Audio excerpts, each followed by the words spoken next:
Hello friends, myself Arun Goswami, Assistant Professor Poddar management training institute Jaipur. देखिए दोस्तों, पिछले video में हमने कर्तव्यों के अर्थ, परिभाषाएं एवं उनके प्रकारों के बारे में पढ़ा था। आज का अपना विषय है मौलिक कर्तव्य एवं शिक्षा। देखिए दोस्तों, हमारे भारतीय संविधान द्वारा कौन कौन से मौलिक कर्तव्य दिए गए हैं, मौलिक कर्तव्यों का क्या अर्थ था, जो हम पिछले वीडियो में जान पाए हैं। आज हम कौन कौन से हमें मौलिक अधिकार हमारे संविधान द्वारा प्रदान किए गए हैं और उन अधिकार और कर्तव्यों में क्या संबंध है, उनके बारे में जानेंगे। मौलिक कर्तव्यों की क्या भूमिका है, उनका मौलिक कर्तव्यों का उद्देश्य क्या है।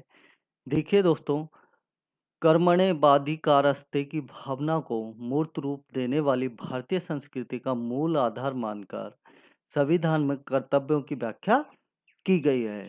शिक्षा द्वारा इन कर्तव्यों को व्यवहार में लागू किया जा सकता है। शिक्षा कर्तव्यों को व्यवहार रूप में पढ़ने करने के लिए सर्वप्रथम ज्ञान, तथ्यात्मक ज्ञान प्रदान करती है। ज्ञान के आधार पर जागरूकता उत्पन्न करती है। परिणाम स्वरूप व्यवहार परिवर्तन की प्रक्रिया प्रारंभ हो जाती है। व्यवहार परिवर्तन का परिणाम कर्तव्य पालन के रूप में दिखाई देता है, जिससे मूल कर्तव्यों की व्यवहार परिणति सशक्त होती है। देखिए दोस्तों, हमारे जो मूल कर्तव्यों की भावना है वो कर्मणे बाधिकारस्ते पर निर्भर है। इसी को मूल आधार मानकर हमारे संविधान में कर्तव्यों का उल्लेख किया गया है और शिक्षा द्वारा इन कर्तव्यों को हमारे व्यवहार में लाया गया है तथा जनता को जागरूक करने के लिए कर्तव्यों की महत्वपूर्ण भूमिका है। कर्तव्य पालन के रूप में भी दिखाई देते हैं। जब हमारे कर्तव्य हमको मिलते हैं, चाहे सामाजिक रूप से चाहे राज्य की दृष्टि से, उन कर्तव्यों का जब पालन होता है तो हमें एक सशक्त परिणति व्यवहार में हमारे सशक्त परिणति दिखाई देती है। अब देखते हैं दोस्तों, नागरिकों के मूल कर्तव्य कौन कौन से हैं। देखिए दोस्तों, हमारे संविधान में मूल कर्तव्यों का प्रावधान भाग 4 में अनुच्छेद 51 क में किया गया है और हमारे पास 11 मूल कर्तव्य हैं। यानी मूल संविधान में 8 मूल कर्तव्य थे, लेकिन बाद में इनको बढ़ाकर 11 कर दिया गया है। फर्स्ट, राज्य देश के संविधान तथा कानूनों का पालन करना। देखिए दोस्तों, सबसे पहला कर्तव्य है कि हमारा देश के संविधान में जो कानून है उनका पालन सारी जनता के द्वारा किया जाना चाहिए। सेकंड, अपने राज्य की स्वतंत्रता, एकता और अखंडता की रक्षा करना। देखो दोस्तों, सभी देशवासियों का कर्तव्य है कि वो अपने देश की स्वतंत्रता, एकता, अखंडता की रक्षा करें और इसको बनाए रखने में अपना सहयोग प्रदान करें।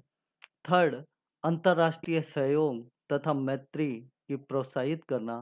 देखिए दोस्तों, अंतर्राष्ट्रीय सहयोग करना तथा मित्रता में के लिए सभी को प्रोत्साहित करना, यानी कि सभी से मित्रवत व्यवहार करना। नेक्स्ट, सार्वजनिक संपत्ति की सुरक्षा करना। देखिए दोस्तों, हमारे देश के अंदर जितनी भी सार्वजनिक संपत्ति है उसकी सुरक्षा का दायित्व सरकार के साथ साथ नागरिकों का भी है, क्योंकि वो संपत्ति नागरिकों के लिए है, नागरिक ही उसका उपयोग करते हैं। इसलिए सभी नागरिकों का दायित्व है कि वो सरकारी संपत्ति या सार्वजनिक संपत्ति की सुरक्षा करें। फिफ्थ, देश की संस्कृति को बनाए रखना। देखिए दोस्तों, सभी देशवासियों का नागरिक सभी देश के नागरिकों का उद्देश्य है, जो हमारी संस्कृति है, जो हमारी संस्कृति प्राचीन काल से चली आ रही है, उस संस्कृति को ऐसे जैसे बनाए रखना, बनाए रखने में अपना महत्वपूर्ण योगदान देना और संस्कृति को पीढ़ी दर पीढ़ी हस्तांतरित करते रहना सभी नागरिकों का मूल कर्तव्य है। सिक्स, देश के प्रति प्रेम रखकर उसके उन्नति एवं सुरक्षा हेतु बड़े से बड़ा त्याग करने के लिए तैयार रहना। देखिए दोस्तों, देश के प्रत्येक नागरिक को देश के प्रति प्रेम होना चाहिए और राष्ट्र की उन्नति एवं सुरक्षा के लिए जो बड़े से बड़ा त्याग हो सके वो करने के लिए हमेशा तत्पर रहना चाहिए। जैसे युद्ध आदि की संभावना हो तो हमारे नागरिकों को सेना में भर्ती करने होने के लिए हमेशा तैयार रहना चाहिए, जिससे राष्ट्र का भला हो। 7 प्राकृतिक पर्यावरण एवं ऐतिहासिक स्मारकों की रक्षा करना। देखिए दोस्तों, नागरिकों का मूल कर्तव्य बताया गया है कि प्राकृतिक पर्यावरण यानी कि पेड़ पौधे जीव जंतु आदि की सुरक्षा करना और जो हमारे देश के अंदर ऐतिहासिक इमारतें हैं, ऐतिहासिक धरोहर हैं, उनका भी संरक्षण करना प्रत्येक नागरिक का मूल कर्तव्य है। 8 बच्चों को अच्छा नागरिक बनाना। यानी कि देखिए दोस्तों, शिक्षा के द्वारा बच्चों को एक राष्ट्र के प्रति सफल नागरिक बनाना, जो राष्ट्र की उन्नति में अपना योगदान दे सके, राष्ट्र के प्रति किसी भी देशद्रोही की गतिविधि में भाग ना ले और हमेशा राष्ट्र की उन्नति एवं विकास के लिए प्रयास करे। ऐसे बच्चों का अच्छा नागरिक बनाना हमारा मूल कर्तव्य है। 9 राज्यों के करों का समय पर भुगतान करना। देखिए दोस्तों, हमारी आयकर का समय पर भुगतान करना, राष्ट्र की उन्नति में सहयोग करना, यह भी हमारा मूल कर्तव्य है। 10 प्रत्येक नागरिक के अधिकारों का सम्मान करना। देखिए दोस्तों, संविधान के द्वारा सभी नागरिकों को 6 मूल अधिकार दिए गए हैं। उन मूल अधिकारों का कोई भी व्यक्ति एक दूसरे के मूल अधिकारों का हनन नहीं कर सकता। यदि हनन करता है तो व्यक्ति सीधे आर्टिकल 32 के तहत सर्वोच्च न्यायालय तथा आर्टिकल 226 के तहत उच्च न्यायालय में रिट दायर कर सकता है। यह भी हमारा मूल अधिकार है, इसलिए सभी नागरिकों के अधिकारों का सम्मान करना चाहिए। यह हमारा मूल कर्तव्य है। 11 6 से 14 वर्ष के आयु के बच्चों को निःशुल्क व अनिवार्य शिक्षा प्रदान करने में सहयोग करना। देखिए दोस्तों, यह भी एक मूल कर्तव्य है कि 6 से 14 वर्ष के बच्चों को निःशुल्क व अनिवार्य शिक्षा प्रदान करने में प्रत्येक नागरिक की भागीदारी होनी चाहिए और उसे अपने कर्तव्य का ध्यान रखना चाहिए। अधिकार एवं कर्तव्यों में संबंध। अब देखते हैं दोस्तों, जो हमारे मूल अधिकार हैं और मूल कर्तव्य हैं, उनमें क्या संबंध है। दोनों एक सिक्के के दो पहलू हैं। मूल कर्तव्य और मूल अधिकार दोनों ही व्यक्ति के लिए अनिवार्य एवं आवश्यक हैं। दोनों ही भारतीय संविधान द्वारा देश के नागरिकों को प्रदान किए गए हैं। सबसे पहला, नागरिक अधिकार एवं राज्य के कर्तव्य। देखिए दोस्तों, राज्य से प्राप्त अधिकारों का उपभोग करने का अधिकार नागरिकों को प्राप्त है, किंतु ये अधिकार भी तभी प्राप्त किए जा सकते हैं जब इनके बदले में नागरिकों अपने कर्तव्यों जैसे कर प्रदान करना, राज्य के प्रति सम्मान रखना, राज्य के नियमों का पालन करना आदि कर्तव्यों को पूर्ण करें, तो दोनों में संबंध स्थापित होगा। सेकंड, व्यक्ति का अधिकार, समाज व राज्य का कर्तव्य। देखिए दोस्तों, समाज व राज्य दोनों के लिए व्यक्ति के अधिकार व कर्तव्य बहुत जरूरी हैं। व्यक्ति अपने अधिकारों का उपभोग करे, इसके लिए समाज एवं राज्य को अपने कर्तव्य को पूर्ण करना चाहिए और पूर्ण करने के लिए प्रत्येक नागरिक जिम्मेदार होना चाहिए। थर्ड, कर्तव्य पालन से अधिकारों की प्राप्ति संभव है। देखिए दोस्तों, जब व्यक्ति कर्तव्यों का पालन करेगा तो उसे मूल अधिकारों की प्राप्ति अपने आप होगी। उसे मूल अधिकार भी उसके विकास एवं उन्नति के लिए दिए गए हैं, लेकिन कर्तव्य उसे देश के प्रति अपने कर्तव्य करने के लिए उसे कर्तव्य बताए गए हैं कि आपका देश के प्रति क्या कर्तव्य है। समाज में सहयोग की भावना से ही कर्तव्यों का विकास होता है। कर्तव्यों का पालन करना ही अधिकारों को जन्म देता है।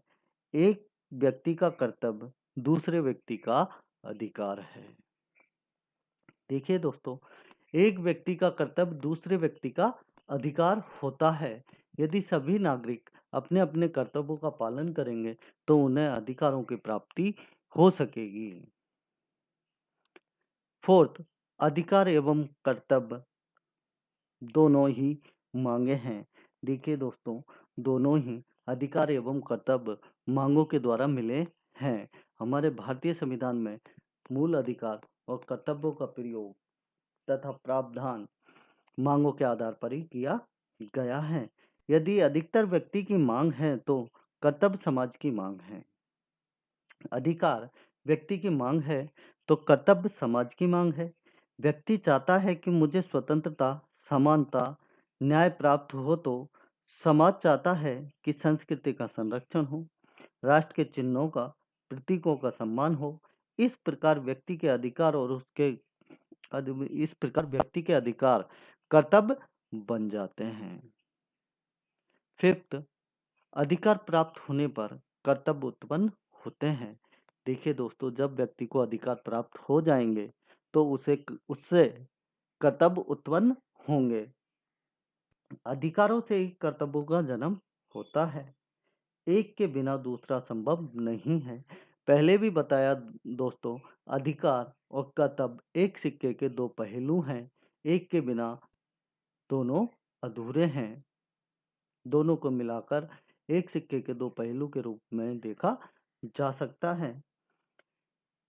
एक के बिना दूसरा संभव नहीं है। यदि केवल अधिकार की बात की जाए तो सामाजिक संघर्ष उत्पन्न हो जाएगा। यदि हम राज्य और व कानून द्वारा अधिकार प्राप्त करना चाहते हैं तो इन अधिकारों की रक्षा के लिए व्यक्तियों, नागरिकों को कर्तव्यों का पालन स्वतः ही करना अनिवार्य होगा। नेक्स्ट, एक व्यक्ति का अधिकार स्वयं उसका कर्तव्य होता है।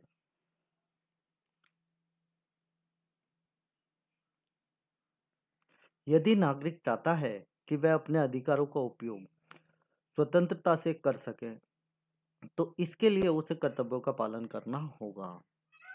यदि हम अपने भावों को प्रकट करने के लिए अधिकार का उपयोग करके अपनी बात समाज के सामने रखते हैं तो हमारा कर्तव्य है कि हम दूसरों को भी ऐसा अवसर दें तथा उनके प्रति अपने कर्तव्य निर्वहन के लिए उनकी बात सुने। देखिए दोस्तों, एक व्यक्ति का अधिकार उसका स्वयं का कर्तव्य है। उसे अधिकार भी मिले हुए हैं, उसे कर्तव्य भी मिले हुए हैं। प्रत्येक व्यक्ति एक दूसरे के लिए अपने कर्तव्यों का पालन करे।